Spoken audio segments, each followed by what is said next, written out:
ഇത്തവണത്തെ world cup matches ഒക്കെ ഭയങ്കര അൺപ്രഡിക്റ്റബിൾ ആയിട്ടാണ് പോകുന്നത്, ശരിയല്ലേ?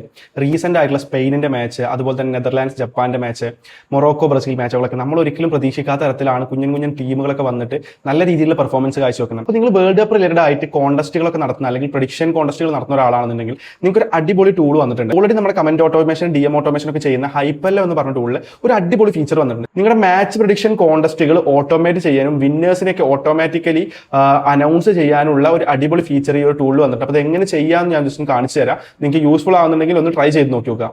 അപ്പോൾ നമ്മൾ ഹൈപ്പല്ലോ എന്ന് പറഞ്ഞ ടൂളിൽ ലോഗിൻ ചെയ്യുക. അതിനുശേഷം നമ്മളിവിടെ ഈ സൈഡ് ബാനറിൽ വന്നു കഴിഞ്ഞാൽ ഇവിടെ വേൾഡ് കപ്പ് പ്രഡിക്ഷൻ എന്ന് പറഞ്ഞിട്ടുള്ള പുതിയ ഒരു ഫീച്ചർ വന്നിട്ടുണ്ട്. ജസ്റ്റ് അതിൽ ക്ലിക്ക് ചെയ്യുക. അതിൽ ക്ലിക്ക് ചെയ്ത് കഴിഞ്ഞാൽ ഇവിടെ നമുക്ക് ഓരോ വേൾഡ് കപ്പ്, അതായത് ഗ്രൂപ്പ് സ്റ്റേജിലുള്ള മാച്ചസ് എല്ലാം കാണും. ഇപ്പോൾ ഉദാഹരണത്തിന് ഞാനിപ്പോൾ നാളേക്കുള്ള അർജന്റീന അതുപോലെ തന്നെ അൽജീരിയ മാച്ചാണ് ജസ്റ്റ് ഒരു കോൺടെസ്റ്റ് ആയിട്ട് ചെയ്യാൻ ഉദ്ദേശിക്കുന്നുണ്ടെങ്കിൽ, അല്ലെങ്കിൽ നിങ്ങളൊരു സ്റ്റോറി എന്താണ് ചെയ്യാൻ ഉദ്ദേശിക്കുന്നെങ്കിൽ ജസ്റ്റ് ആ ഒരു മാച്ച് നിങ്ങൾ സെർച്ച് ചെയ്യുക. അതിൽ പോയിട്ട് ഓട്ടോമാറ്റിക് എന്നുള്ള ഓപ്ഷനിൽ ക്ലിക്ക് ചെയ്യുക. ഓട്ടോമാറ്റിക് ക്ലിക്ക് ചെയ്തതിന് ശേഷം ജസ്റ്റ് നിങ്ങളൊരു ട്രിഗർ സെറ്റ് ചെയ്യേണ്ടി വരും. കാരണം നമ്മൾ എന്തെങ്കിലും ഒരു കമന്റിനോ അല്ലാന്നുണ്ടെങ്കിൽ അവർ സ്റ്റോറി ഇടുന്നതിനോ അല്ല എന്നുണ്ടെങ്കിൽ DM-നൊക്കെയാണ് നമ്മൾ ട്രിഗർ സെറ്റ് ചെയ്യുക. അതിലൊരു കീവേഡ് നമുക്ക് കൊടുക്കേണ്ടി വരും. അപ്പോൾ ജസ്റ്റ് ഈ ട്രിഗറിൽ ക്ലിക്ക് ചെയ്യുക. അപ്പോൾ എന്താണ് നമുക്ക് ട്രിഗർ ടൈപ്പ് വേണ്ടത്, യൂസർ കമന്റ് ചെയ്യാനോ അതുപോലെ തന്നെ മെസ്സേജ് അയക്കാനോ സ്റ്റോറിക്ക് റിപ്ലൈ അയക്കാനോ എന്താണ് ജസ്റ്റ് അവിടെ സെലക്ട് ചെയ്യുക. ഇപ്പോൾ ഞാൻ ജസ്റ്റ് യൂസർ കമന്റോടെ പോസ്റ്റോ റീൽ എടുത്തു. അതിനുശേഷം നെക്സ്റ്റ് ക്ലിക്ക് ചെയ്യുക. നെക്സ്റ്റ് ക്ലിക്ക് ചെയ്തതിന് ശേഷം ഏതാണ് നമ്മൾ ആ ഒരു റീൽ, പർട്ടിക്കുലർ റീൽ എന്നുണ്ടെങ്കിൽ അല്ലെങ്കിൽ ആ പോസ്റ്റ് എന്നുണ്ടെങ്കിൽ അത് ക്ലിക്ക് ചെയ്തതിന് ശേഷം നെക്സ്റ്റ് അടിക്കുക. അവിടെ നമ്മൾ ജസ്റ്റ് കീവേഡ്സ് എന്താണെന്ന് വെച്ചെങ്കിൽ അത് കൊടുക്കുക.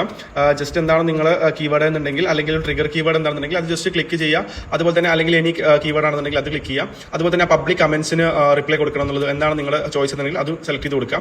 ആഡ് കൊടുക്കുക. അതിനുശേഷം ഇവിടെ ഓട്ടോമാറ്റിക്കലി നമുക്ക് ഒരു ഫ്ലോ നമുക്ക് കൃത്യമായിട്ട് മനസ്സിലാക്കാൻ പറ്റും എങ്ങനെയാണ് യൂസർക്ക് നമ്മുടെ കോണ്ടന്റ് ഇവിടെ വരുന്നത്. അപ്പോൾ ജസ്റ്റ് ഇവിടെ കാണാം നിങ്ങൾക്ക് അർജന്റീന ഡ്രോ, അതുപോലെ തന്നെ അൽജീരിയ എന്നുള്ള ഓപ്ഷൻ കാണാം.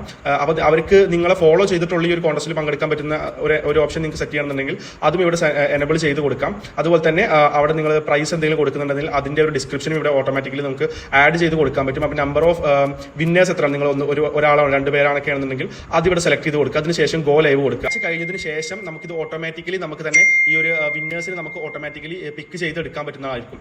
അപ്പോൾ ഈ ഒരു ഓപ്ഷൻ നിങ്ങളൊന്ന് യൂസ് ചെയ്ത് നോക്കുക. നിങ്ങൾ ഇത് റിലേറ്റഡ് ആയിട്ടുള്ള കോൺടെസ്റ്റ് കാര്യങ്ങളൊക്കെ ചെയ്യുന്നുണ്ടെന്നുണ്ടെങ്കിൽ നിങ്ങൾക്ക് പറ്റിയൊരു നല്ല ഫീച്ചർ ആയിരിക്കും. അതുപോലെ തന്നെ നിങ്ങൾക്ക് ഒന്നുകൂടെ നിങ്ങളുടെ വർക്ക് ഫ്ലോ ഒക്കെ പെട്ടെന്നാക്കാൻ പറ്റുന്ന ഒരു ഫീച്ചറാണ്. അപ്പോൾ ജസ്റ്റ് ഒന്ന് ട്രൈ ചെയ്ത് നോക്കുക. ടൂളിന്റെ പേര് ഹൈപ്പല്ലോ എന്നാണ്.